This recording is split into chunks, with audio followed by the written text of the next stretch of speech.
Son, Oh, what's up? Hey, Artef. my beautiful son. Yeah, son. All right, so you saw the Fnaf Amino. You saw the Fnaf movie. Oh yeah, I watched it a while back.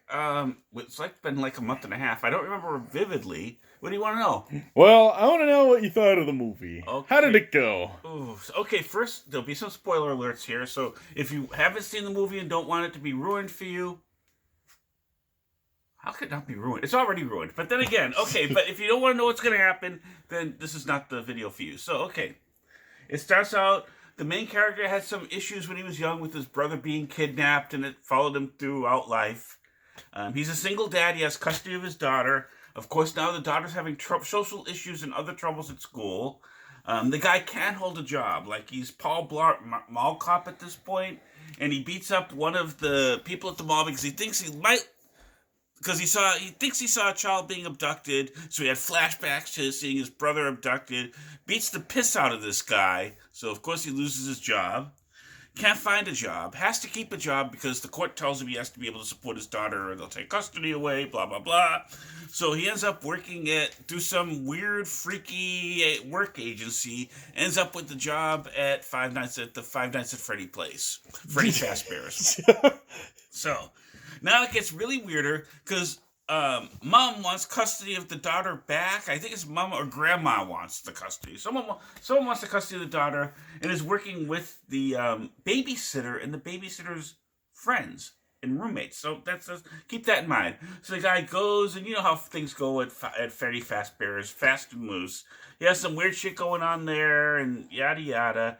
And he ends up meeting the love of his life, who happens to be some sort of love interest. Later on, we'll find out she's also the daughter of the founder of Freddy Fazbear's. She's got Vanessa. She's got some fucked up shit going on there.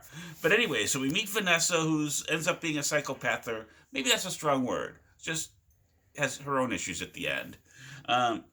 Somehow along the way, the babysitter and her roommate and everyone else gets brutally murdered at Freddy Fazbear's. They break in, they get brutally murdered. They show the bodies. Yeah, they show the mutilated body. I mean, it's just, they go to town. The animatronics go to town on them. Of course, the whole thing gets covered up by Vanessa, and the father shows up. Shit happens. I don't even remember that. You know how you black things out in your memory when you don't want to remember it. Shit happens.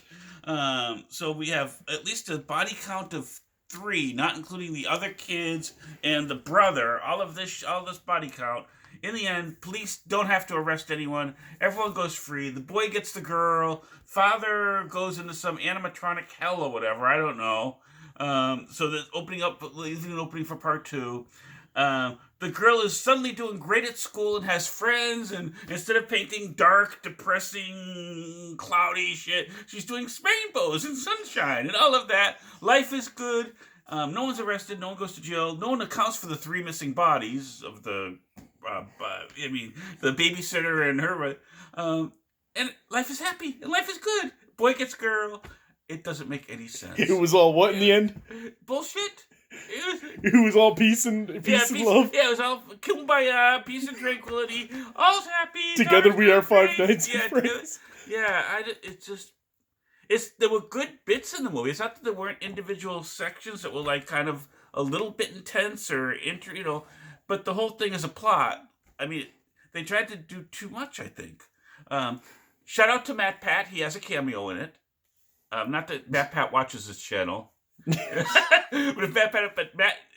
was a pleasant surprise, seeing Matt Pat having a cameo. If he comes across as he's a 58-year-old man talk about the Fnaf movie, then yeah. And at one point, he even got to use the phrase. That's just a theory. There's little bits of it that are enjoyable, but overall, the plot of boy with single dad having all these issues, not able to keep his shit together and stop himself from beating the snot out of people every time someone walks by with a kid.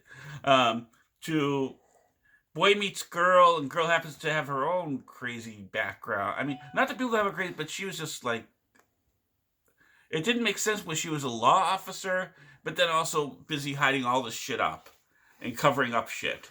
But it was all peace and love in the end. We're not just talking like making the bodies vanish and shit like that. Like, we can't report this.